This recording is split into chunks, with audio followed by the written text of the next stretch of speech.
Hello, friends. Welcome to the show. We're coming to you live from Tech Town a little bit later in the afternoon, but we've had a day. Nora, it's Howard. It's been a day. It's been a day. I'm Jer Stays. In case it's been a day.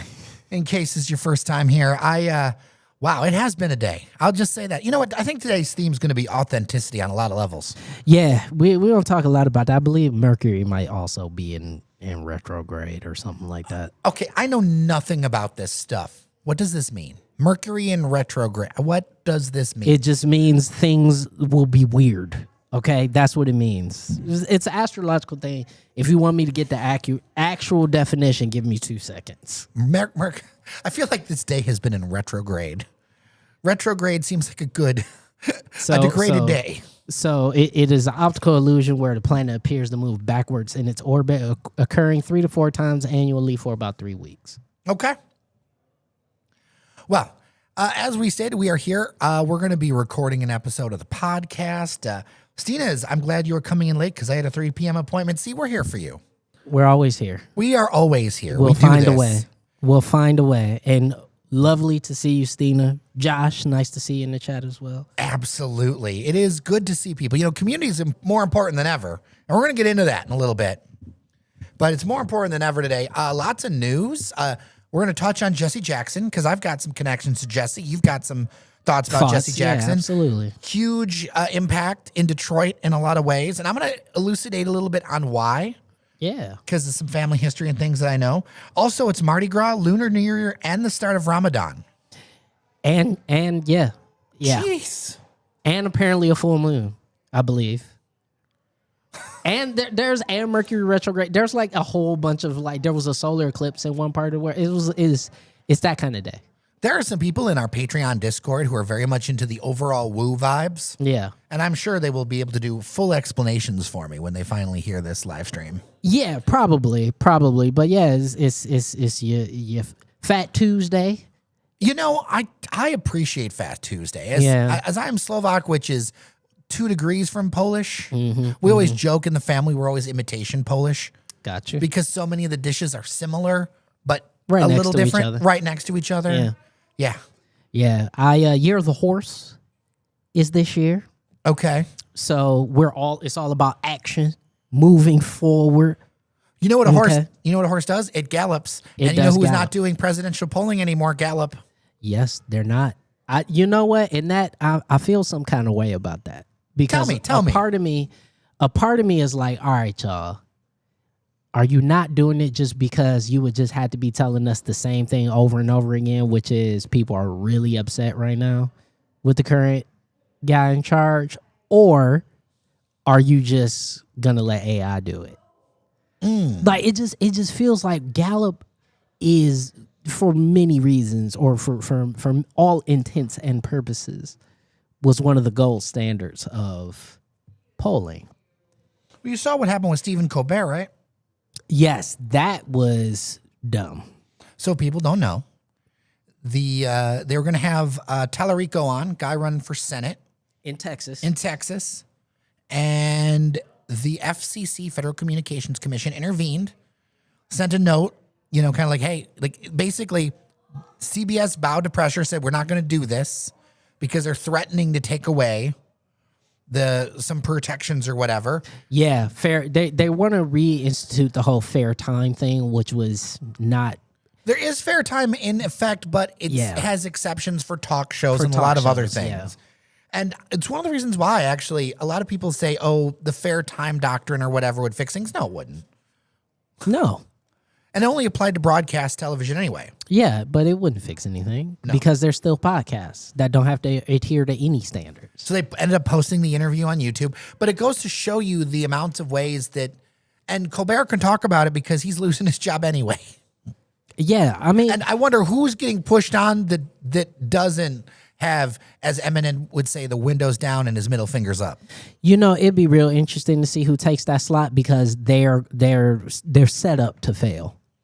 Oh, yeah. That person is set up to fail. It doesn't Anderson matter. Cooper left CBS. Yeah, it doesn't matter who it is. That person is going to be set up to fail because, first of all, following Colbert and just what he means to so many people in terms of his ability to decipher the news and filter it to that wider audience, his general just demeanor of truth telling, whoever will be put in that spot will be seen as less than. It doesn't matter if they're excellent or not. And Colbert specifically can cut through in a way that others can't. Exactly. Because of who he is, because of his background, because of his grounding in faith. Yeah, absolutely. And that is the thing that I think it catches a lot of people off guard when they really kind of decipher like who he is as a person and really why he has some of the takes that he has.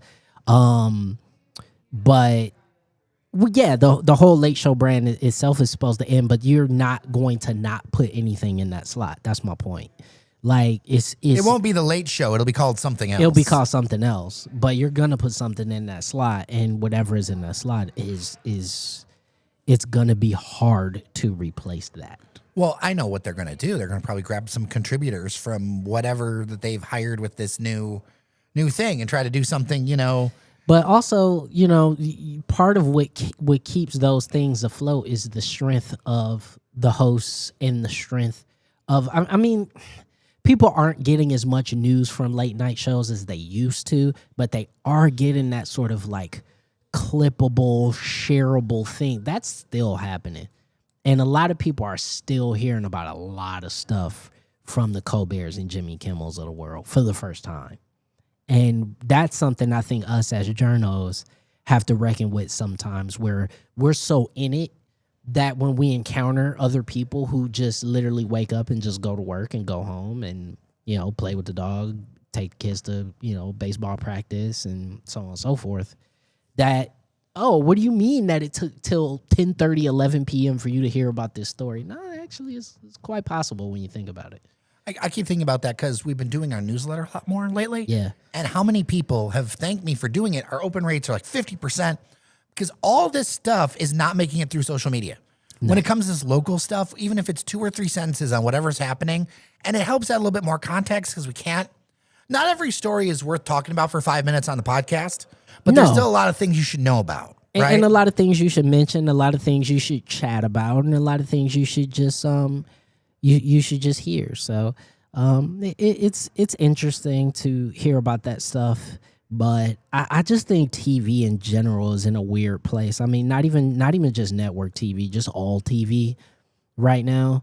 And I find myself watching significantly more YouTube than TV. Yeah. Oh, for sure. By orders of magnitude. I personally do not understand why I would ever pay for TV again. I got the rabbit ears, and that's enough for emergencies, local stuff, football, yeah, that kind of thing, the occasional sport. That's why I really hope with the new broadcast deal, we get a few more free games on TV. That would be very nice. I watch way too many sports to not pay for it. Yeah, well, that's the difference between the two of us. I want to say some shout outs. First off, Mr. 1213 is in the chat. Good afternoon. Good to Mr. see you. 1213, what's up, bro?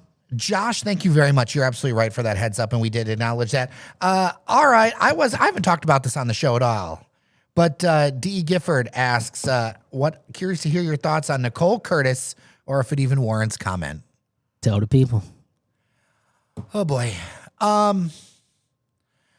lot of people have a lot of mixed feelings about her out on the street. Do they? I'm being generous. Okay. And I think that's part of what everything that happened with this. Like if this incident was the first time she had screwed up. Yeah, you get a pass. People would have maybe slip of the tongue, whatever. But there's been some stuff because, and I understand that there's complications and it's more difficult. And I'm not trying to say I land specifically on one side when it comes to what I'm about to mention, which is not the words, because I am on one side about the words.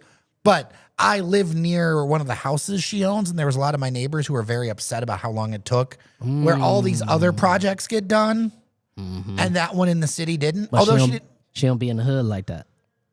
Right. Got it. Yeah.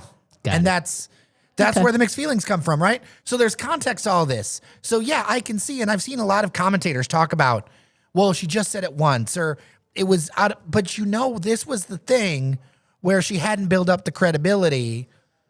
You know what I mean? Like, There's it's not that, like she but also, Jared, me and you have hundreds, if not thousands, of hours committed to audio or video, not once saying certain words ever. And there's a substitute you can put in. If you're smart, if you know things, right? Like, you don't have to do this. You don't have to say that word. Just swear. Just say the F word. Yeah. Like, just a 4-letter word will work. Yep. Just say it. Just shit. Yeah. You just said it. We're not Just on the do FCC. it. That's what I'm saying. Just do it. Like, it will help. To be clear, we actually don't swear on the main No, we do audio podcast for a few reasons. One, we know how many kids listen. Yeah. Every is- now and then one may slip, but Jared's And then- great on the bleeping. We do the edit. Thank you to Cheyenne. Thank you to Luciano. Yeah. We either bleep it, silent it, or is our signature as a duck noise. Yeah, the duck noise. Yeah. The duck, I think, really, when you're Yeah. trying to swear and you want to get a point out, Just I feel quack. like a duck quack really gets it Yeah. across. Yeah, because sometimes the information needs a cuss word. Yeah, I'm actually not a big fan of, I don't usually swear unless it's the right word, but if it's the right word, I'm down. Oh, I cuss every other sentence. I love cussing. I love swear words. Like, I work for too. real. You worked in broadcast a long time too. What's the difference? Because for me, I always Oh, have it's that easy to tape cut edit. off. Okay. It's easy to cut off. It's just when you know you do have the latitude, you can. Yeah. No, it's easy to cut off. Dude, I've done straight up FCC radio, as you know. Like, it's not Yep. that hard. It's not that hard. But yeah, man. Actually, I read a study. It was years old now, but when I read it, it was something like in the 2010s, late 2010s. But journalists swear more, like, per word or per sentence, almost more than every other profession on earth. Yeah, I believe that. I believe that. There's a great book about historic buildings in Detroit, of course, by none other than the amazing Dan Austin. Mm-hmm.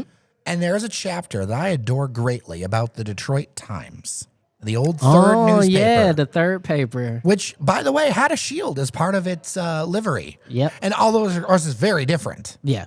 there is a little bit of that energy, right? Yeah. And what I love is that the reporters got tanked and somehow got a police horse. They got tanked and ended up watching a police horse but while watching it, they ended up having to bring it into the newsroom. And so they hitched the horse to their desk. That's hilarious. And Times Square in Detroit is named after the Detroit Times It sure because is. that beautiful building, man, I wish I had that building still with us. Yeah. That beautiful building is where it was. It was a triangle-shaped building, and it was not named Times Square in like reference to New York. No, it was was the because we paper. had our own Detroit Times, and it was a very snappily written paper, which Mm-hmm. is something that if you get our newsletter, it's very snappily written. Mm-hmm. I have a lot of energy with that. Yeah, absolutely. As Stina says in the chat, swearing is good for stress relief. It's been studied, which is probably why I'm rarely super stressed. I do appreciate that about you. Hey, man. Cool under fire. When you realize that everybody's a jerk, you just kind of roll with it. Like every person I know has the capacity to be a complete ass. And so going in expecting that, you're always pleasantly surprised when people are nice. That's almost stoic of you. It is out of the stoic tradition, yes. Yes. Yeah. But I tend to, it's not that I don't have low expectations of people. It's that I think everybody else has way too many expectations for everybody else. Oh, for sure. Everybody is just regular people, man. People are going to do what they do. Don't expect that they're going to do what you would do. Exactly. So just And you just never chill know what's out. going on in their lives. Never. That's why I don't put nothing past anybody, but I also try to lead with empathy. That's important. Yeah. That's important. You know, try to lead with empathy, y'all. That's if you get nothing else from the show today, lead with empathy. I appreciate that. I appreciate that a lot. You know, we've got some openings coming up too. We do. Jared, hit the people. Oh, geez. So one of our listeners who's in the chat, and I actually got another picture of it to put in the newsletter. Stina mentioned that the paint's going up on Waka in Eastern Market. You get Little Liberia coming up on the east side later this week. You got Detroit 75 Kitchen up in Madison Heights opening up there, brick and mortar. They're actually going to be open on Saturdays. Dude, Waka's going to be so fire, man. Like, just having, it's just ever so close, like, just a little bit closer to me. You know what else we did? Yeah. We don't have pictures because they're not done yet, but we went to, they're in the soft opening phase. We went up to the new Dose. Yes, in the old Stella spot in the Fisher building. The coffee is very good. It was very, very pleasing. Very pleasing. Yeah. And their design's good. Now they changed things up. Just a little. A little. Because there was those malt animal murals on the walls. Yeah. I did like the big bird, but they took that out. That's going to be there's going to be a new vibe with that, which I understand.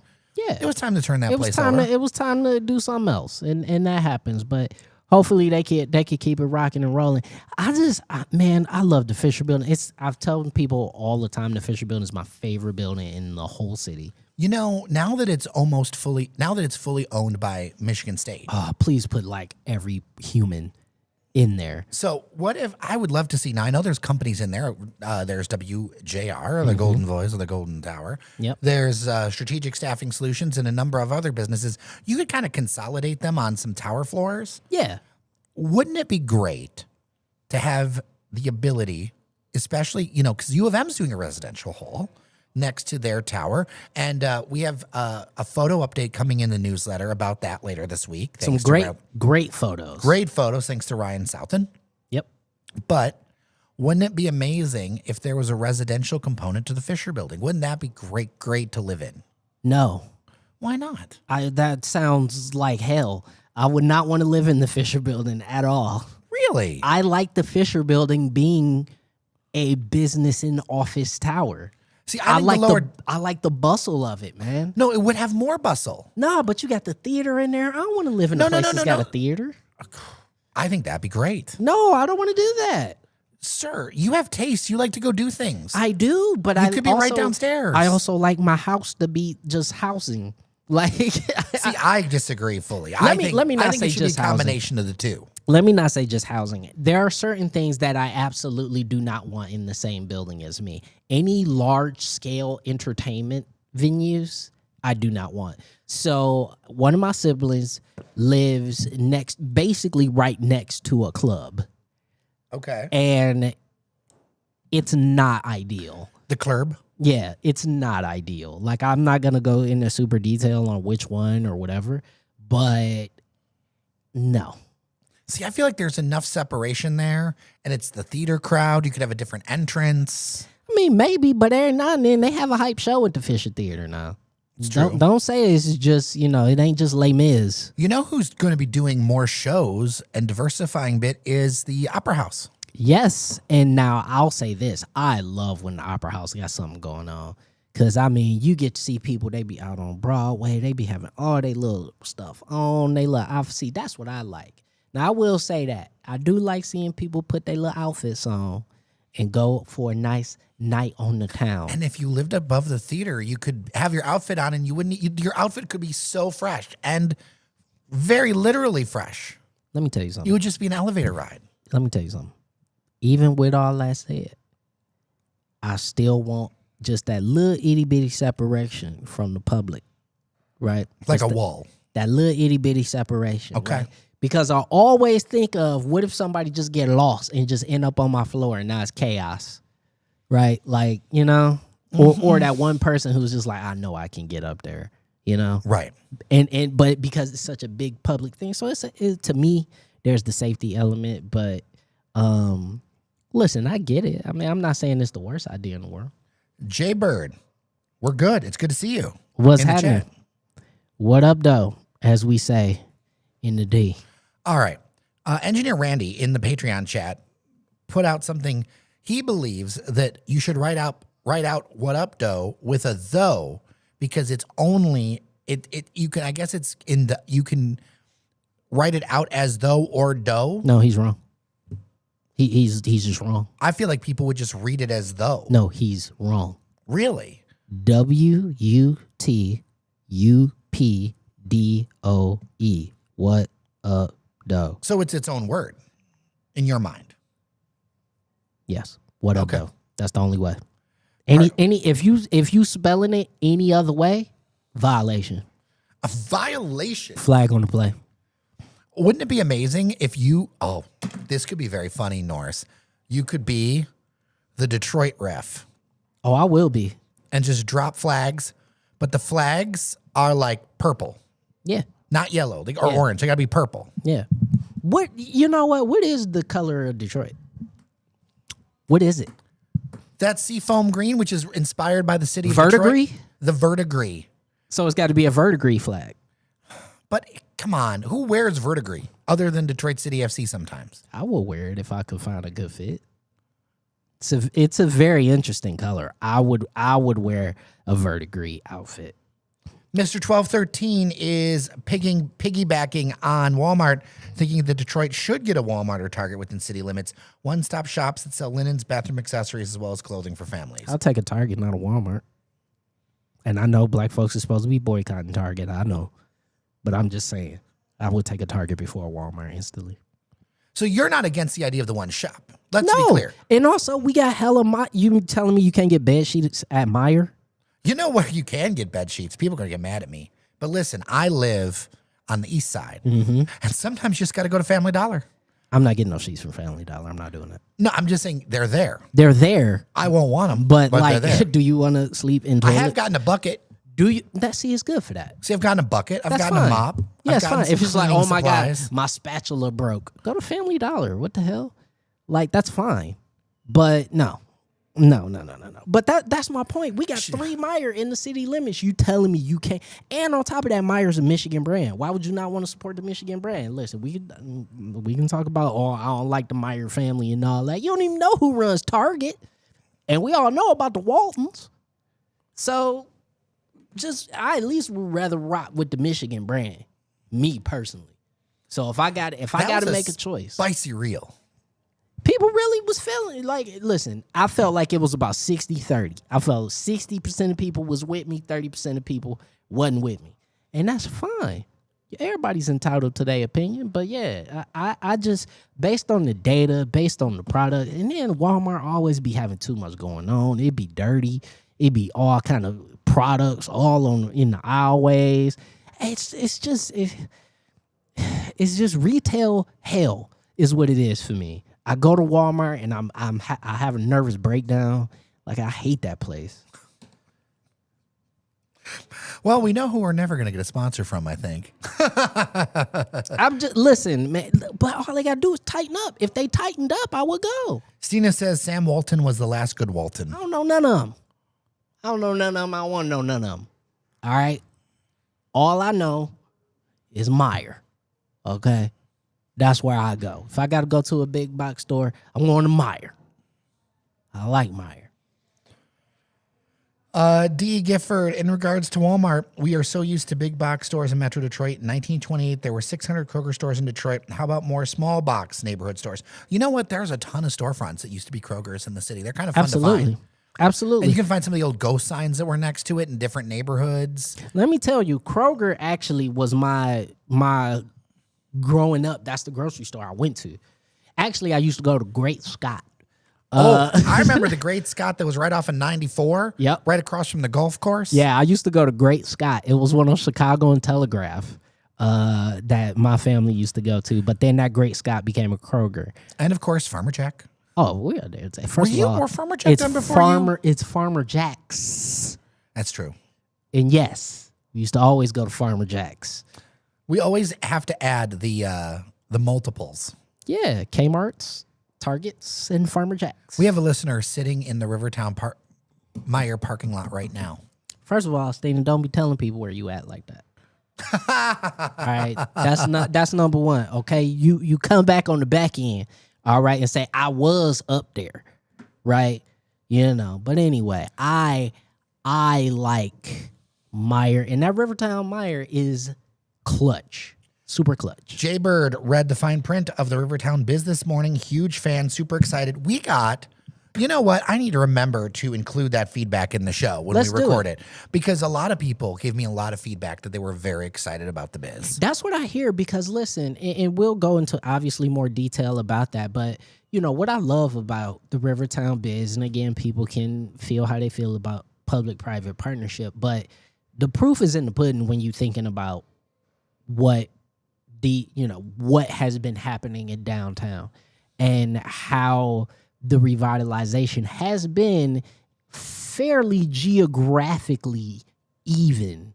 Now, there's still some empty storefronts, and again, like I said a few weeks ago, there is no neighborhood in Detroit that is at critical mass. But in my lifetime, well, let me not say my lifetime. In my adult lifetime, I've not seen this many people live downtown before. So if that's what it takes to get us at least to a point to where we can begin to wean ourselves off some of this stuff, I'm down.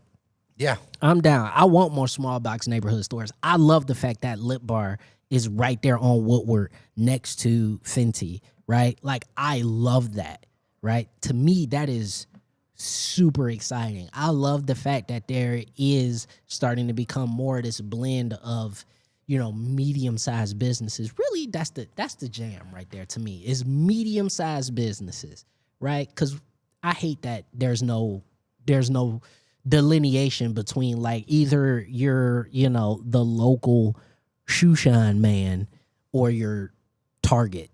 Like, no, I love a medium-sized business, 20 to 50 employees, Stina mentions that they should put a second level of home goods and clothing on the Rivertown Meyer because they didn't do the residential. I actually don't think that's a terrible idea. No, it's not.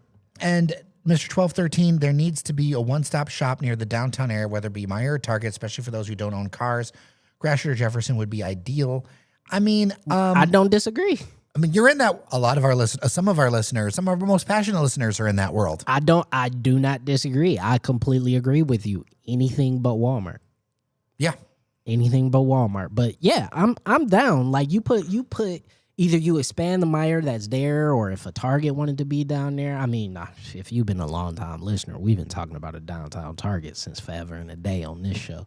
Man, I wrote about the downtown, like the Midtown Target, and I remember like 100,000 people came by the website, and I was like, wow, this is something crazy. It would be fairly, we got the land to do it, so somebody needs to just make it happen, and it would be successful because you'd be the only horse in the race.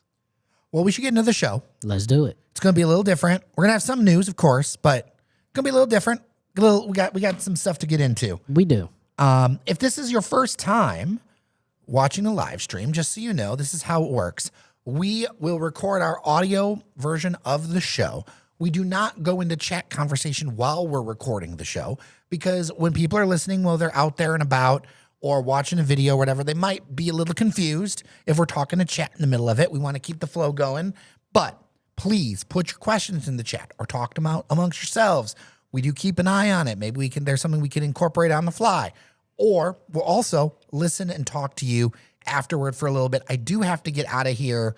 I do have a hard stop because I got some errands to run. You'll know more about it later, but we will get into this and have some fun. Yeah. All right. I'm going to record the audio side right now.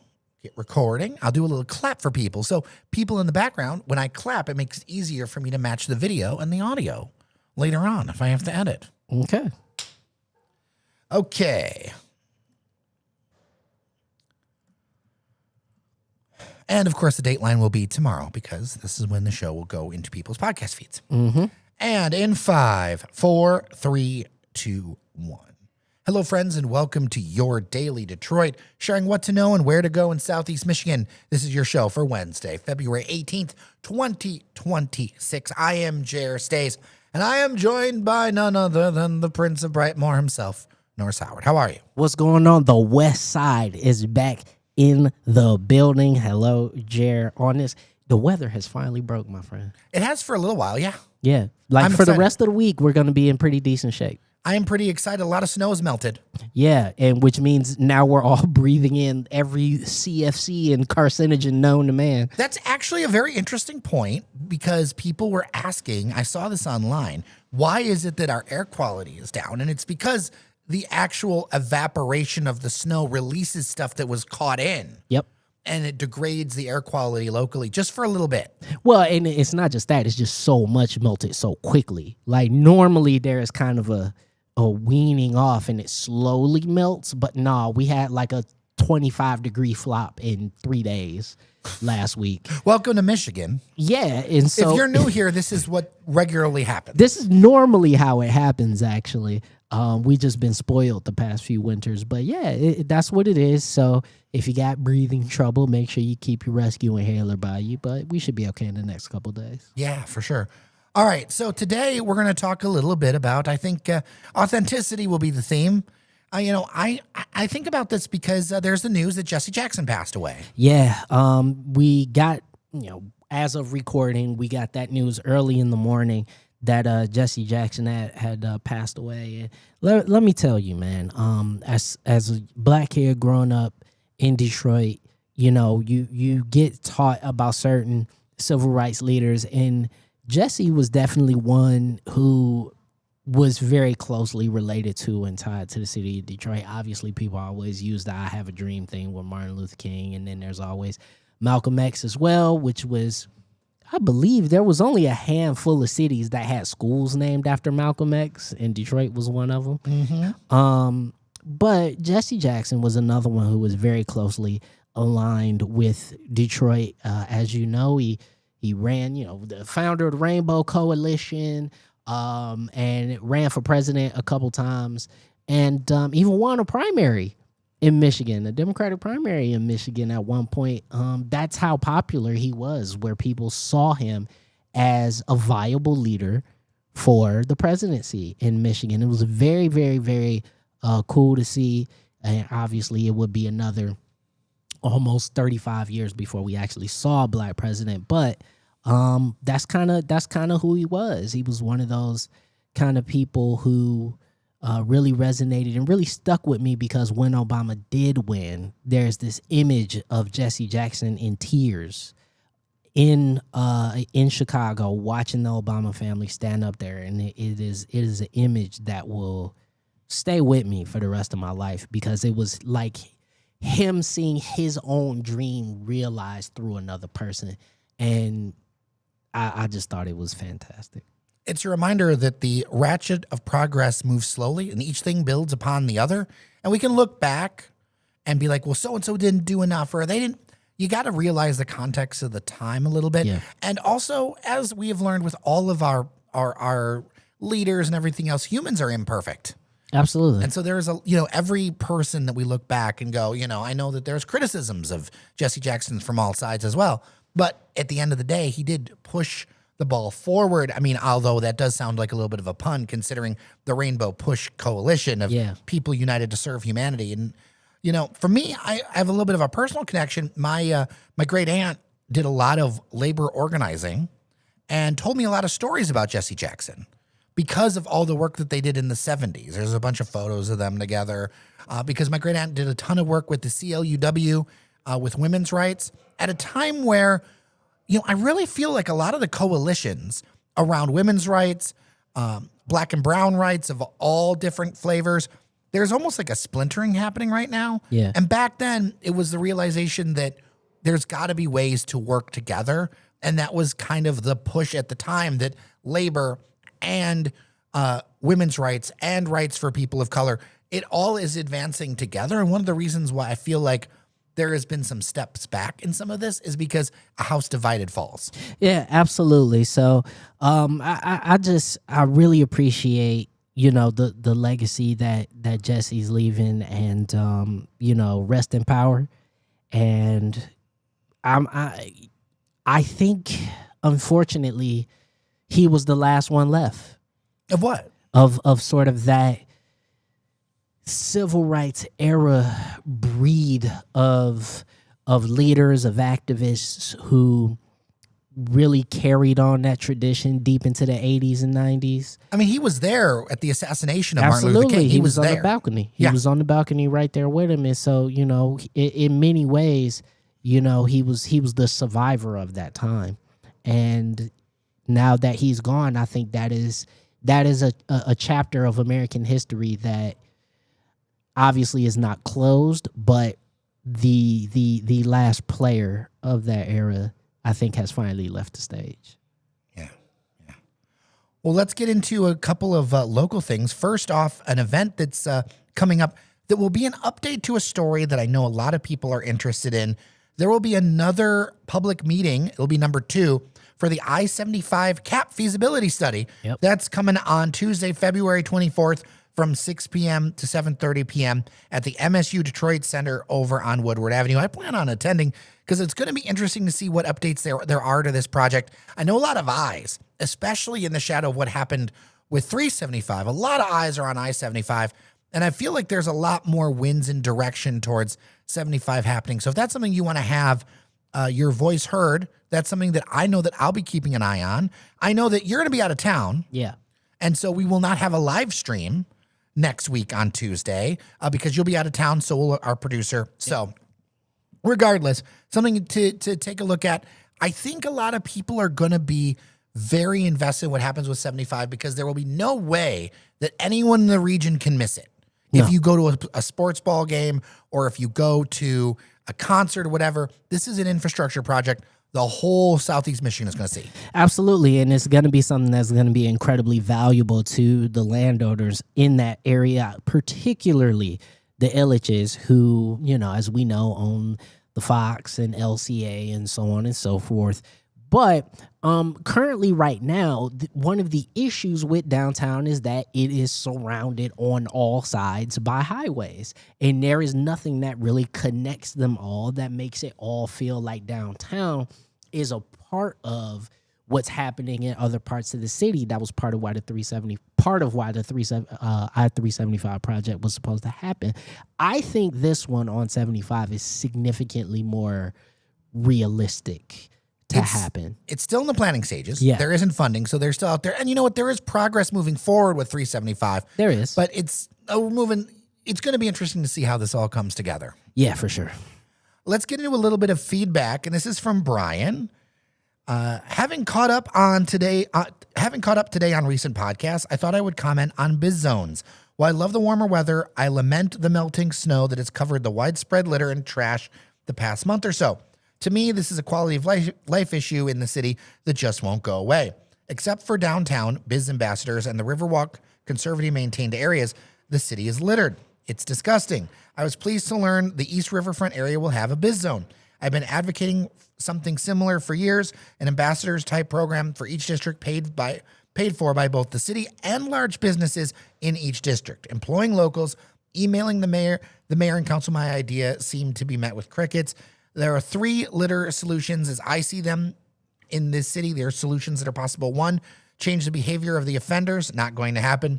2, enforce state litter laws, not going to happen. And number 3, pick up the litter and trash via a biz zone. Number 3 is the only viable solution.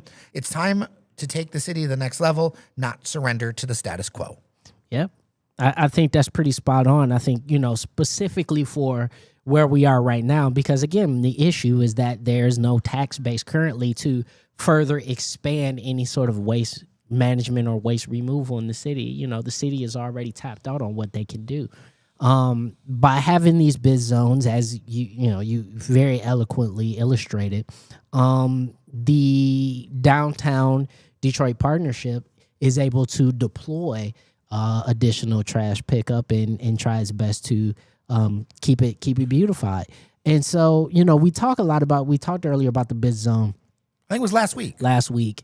And, gave sort of the nuts and bolts of it. But people are starting to kind of reach back out and kind of understand what some of the benefits of this could be. And, I think it's heartening. So hopefully it goes off and we'll see kind of what the official plans are. But yeah, I think you're absolutely right to be excited because development for some of these neighborhoods is exciting. Yeah, and if you're just catching up, it's about 300 properties that will be getting an additional assessment.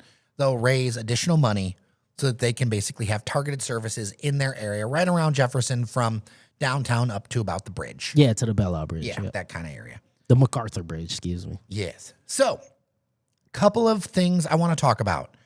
One is actually, they're both kind of housekeeping. Okay. The first one is I was having some conversations with some listeners, and I think I got to talk about something. Ooh, okay. I've been around the media game for a little bit. My first media job was as a floor manager at Channel 4 News back in 1998. All right. That's a long time ago. And so something caught me off guard in this whole influencer social media world. And I'll just admit that I'm a little bit of a veteran young guy, or maybe a little bit of an old man about it. Okay. But I did not realize how many people think that when we have somebody on the show, or if we include a quote in the newsletter, or anybody, like this is a journalism thing. Okay. That people are paying for those quotes. Like paying us to get featured in the thing? Yeah. No. They think this is happening in all media. No. If they look at like the newspaper and somebody's quoted that feature, and I had to disabuse them as far as like journalism and what that means. And I realized how many people don't actually know what acts of journalism are. And the influencer economy has really influenced, because I've also talked to a number of influencers going, man, you should just pay people, like high profile people, to be guests to grow the show. And I'm like, what? But it's rampant in the influencer world. Listen, as you know me and I've been very close to that economy as well. You're way closer than I am. Yeah. I feel a little bit of like an old man yelling at clouds. Yeah, right now. I've definitely been close to it. But no, that is the thing that separates the two. Let me tell y'all something right now. At Daily Detroit, right, we have sponsors. And when we have sponsors, we will let you know when they're a sponsor by either doing a live read or running an ad or something like that. If it is a piece of sponsored content, we will tell you. However, if it is just a normal, regular story about a thing that happened in town or a restaurant we visited or a guest comes into the studio, I could tell you right now, nobody gave us a red cent. I can speak very clearly on this. They did not pay us because that is not what journalism is about. My car is old enough to drink. That is true, yes.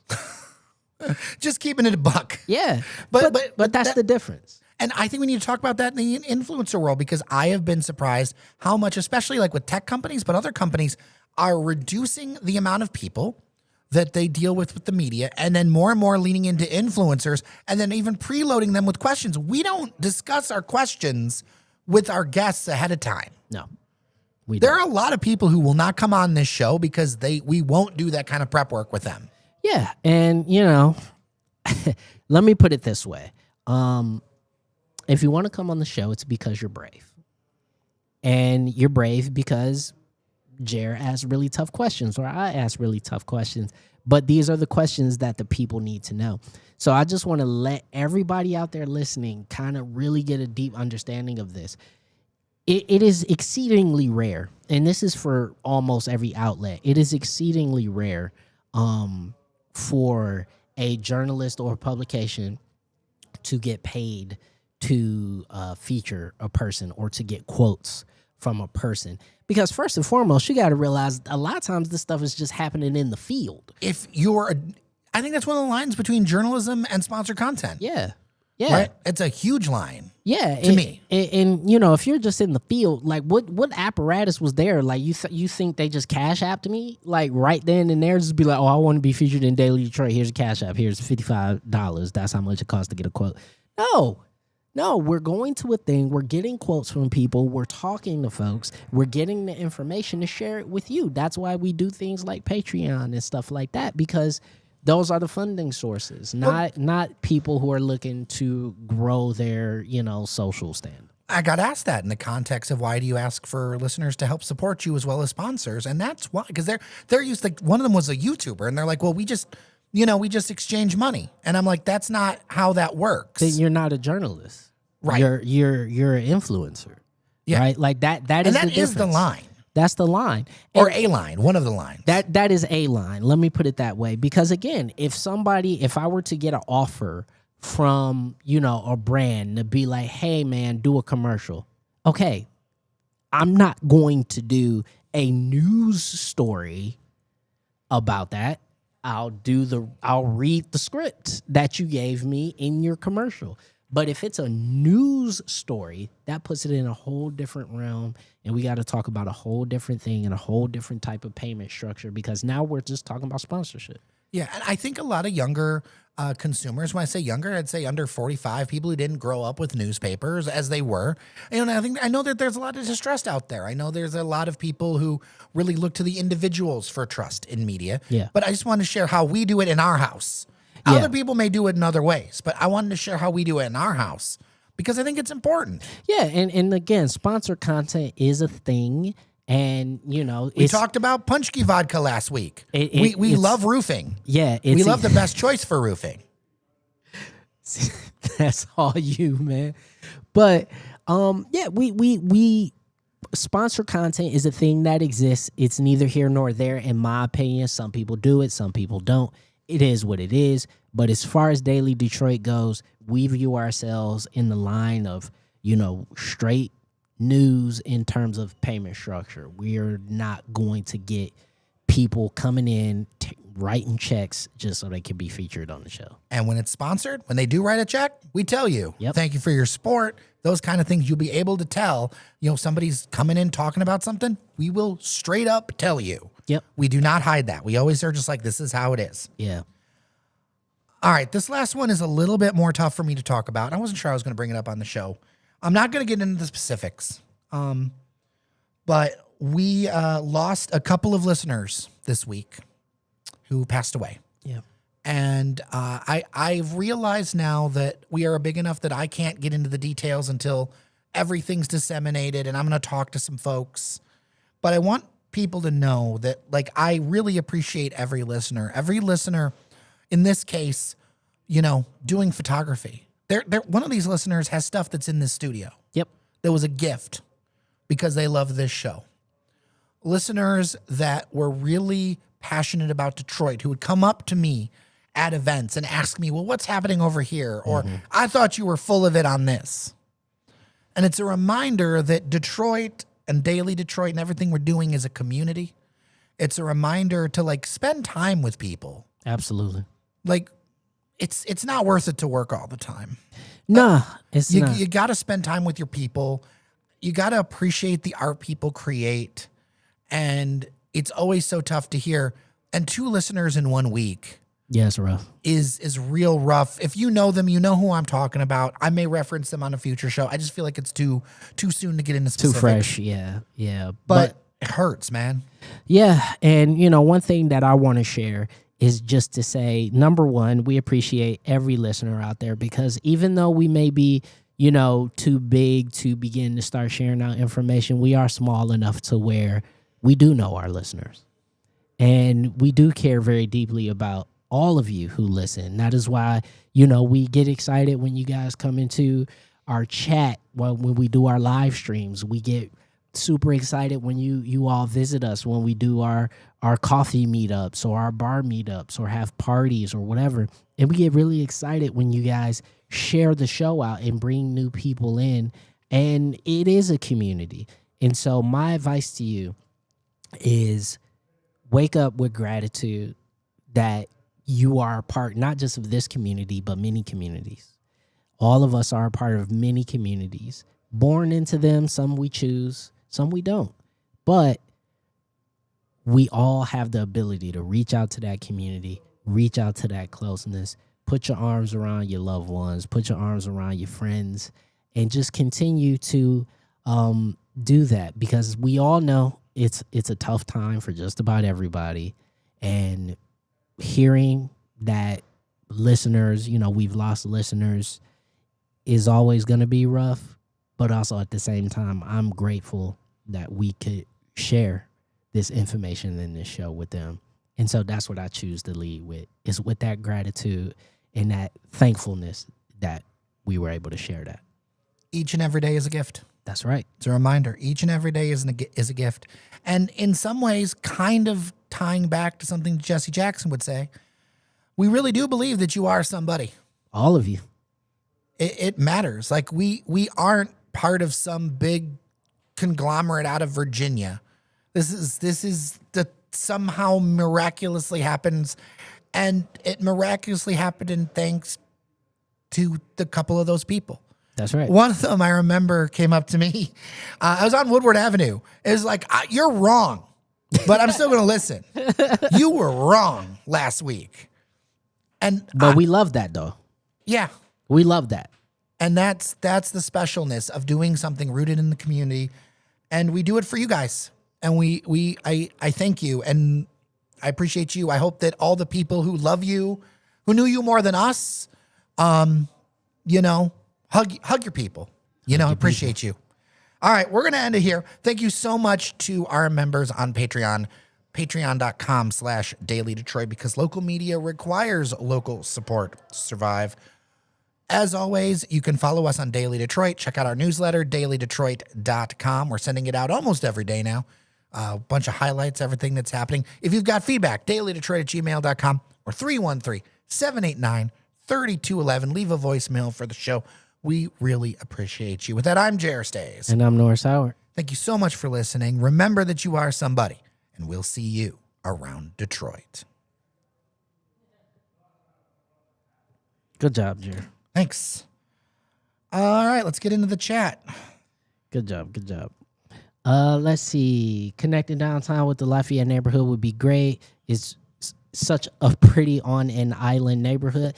I wouldn't necessarily say it's on an island. I used to live in Lafayette Park. So it actually felt more connected to a lot of places than many other neighborhoods. You know where it's really connected to is Eastern Market. Eastern Market. If you can play Frogger across Gratiot. No, just take the Quindercut. That's true. Yeah. I was just over at La Fontana the other day. Yeah. I would do that all the time. It would just, as soon as it got nice out, just grab one of my skateboards or a bike or something and just ride up the Quindercut, go get a coffee, go get lunch. It was great. I do need to mention there's thank you me and the D for that. Let's see. Connecting downtown with Lafayette. Let's see. I would like to see John Conyers III on the show. He's running for my district. Yeah, let's do it. Love to have him on. Good old John Con. Absolutely would love to have him on the show. That's right. So if someone's connected to him, reach out. Or if we know somebody who's connected to him, or we'll reach out. We'll figure something out. Reach out. You'll reach out? You got this? Yeah, I'll reach out. Okay. Yeah, I'll reach out. Yeah, but I think that'd be interesting because listen, like I said, man, I am ready for millennial leadership across this nation. Okay. Can I mention, I was going to say this earlier. Did you see that Tay Crispy made it on the city account? Mm-hmm. East side, west side, north side. Mm-hmm. That guy is ridiculous. I think it's hilarious. I'm ready. That he was on the city account. I'm ready, dude. Because here's the thing, man. I'll tell you this, man. When we talking about certain people and we're talking about just the general vibes of a generation, right? Millennials, I think we tend to lead with goofiness. Like I think we are by far the most unserious generation on the planet right now. Sir, we have a pheasant on our table. Exactly. But like just completely unserious. You had Zoran Mamdani quoting Jadakiss in his inaugural address. Like this is the kind of stuff I want. Like I want my leaders to be very smart, smarter than me, by the way. I would love for my leaders to be way smarter than me. But also like still have that touch of like, I still watched, Nicktoons when I was little. Like I know I could hum the Rugrats theme song right now. Like I want that. That's what I want. Right? By the way, I want to say we had Justin Nwinyu on the show Yeah. who's running, and I had to laugh the number of people who asked if Sam Richardson was running for office. That is really funny. They should do a collab if they know each other, or should. they should be connected. They should do Because it reminds me of like when Method Man and Jordan the Stallion. Oh, that was a good one. That was a really good one.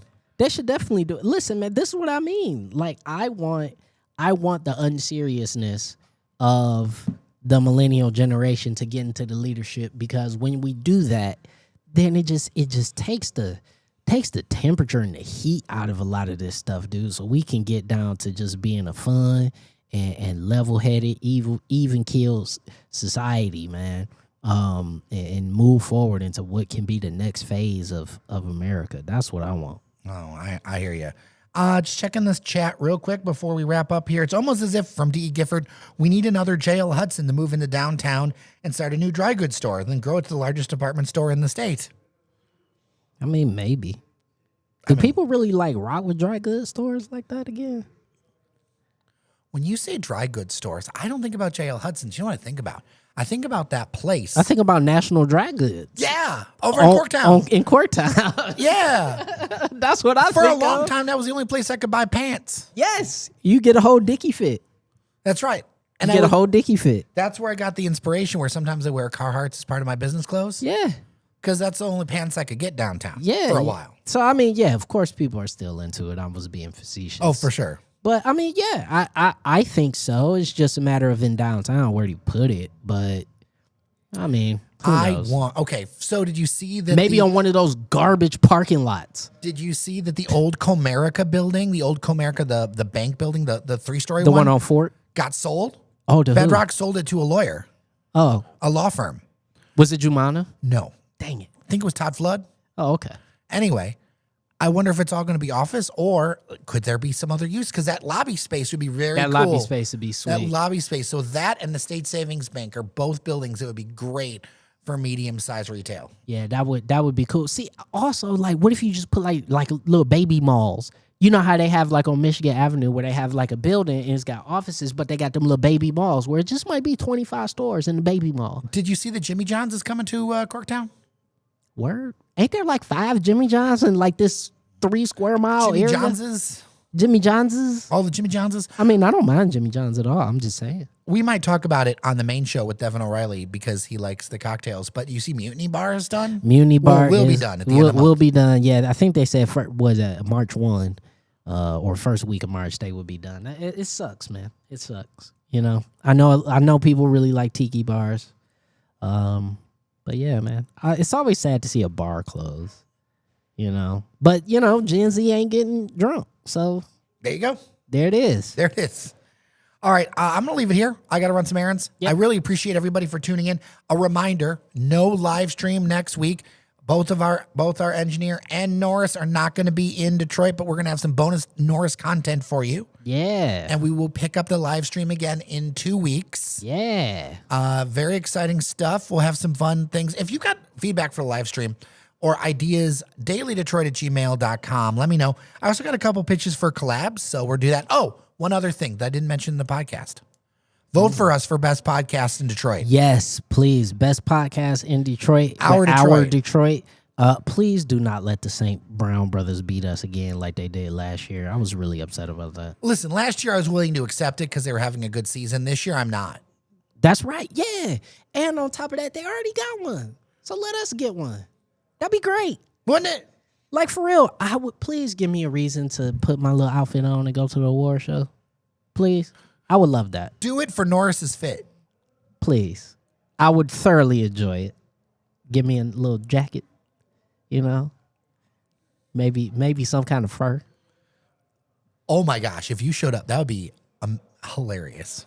I should totally just do it just cause. Go all the way. way. Turn it to 11. I should just go all the way and just wear a full length, just bear. Just a black bear fur, just Winterfell. Just go full Game of Thrones with it.